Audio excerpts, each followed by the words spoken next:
A partir do vindeiro luns, logo da reunión do Comité Clínico, boa parte da hostalaría de Galicia poderá reabrir as súas portas. A evolución da pandemia é favorable, o que leva a Xunta a aliviar a presión sobre o sector, que aínda descoñece con que capacidades e horarios poderán volver ao traballo. Os hostaleiros ven a medida con bos ollos, pero advirten, cando se abra, que non se volva a pechar. O que queremos é abrir e non ter que volver a pechar.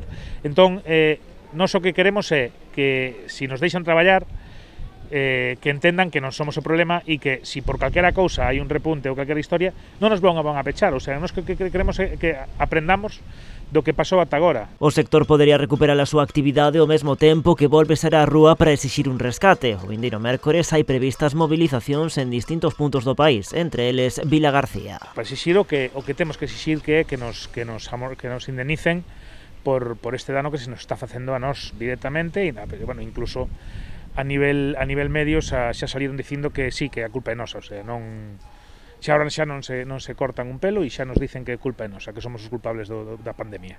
Porque polo de agora non están a recibir as axudas anunciadas pola Xunta. Como sempre, se anuncian, se poñen na rúa, se fala delas, pero hasta agora nin se puderon nin pedir.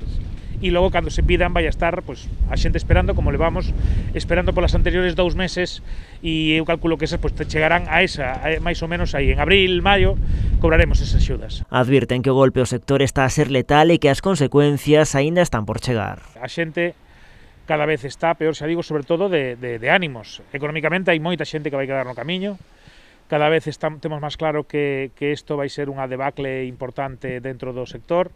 Estamos intentando, bueno, como podemos apoiarnos, ahora mismo nos podemos apoiar moralmente, pouco máis podemos facer para que non se vaya a xente abaixo. Ademais, para tentar suavizar a caída, os hostaleiros están en pleno proceso de creación da Plataforma Galega da Hostalería para que o sector, un dos máis afectados pola pandemia, teña unha voz forte que represente os seus intereses reais ante as administracións.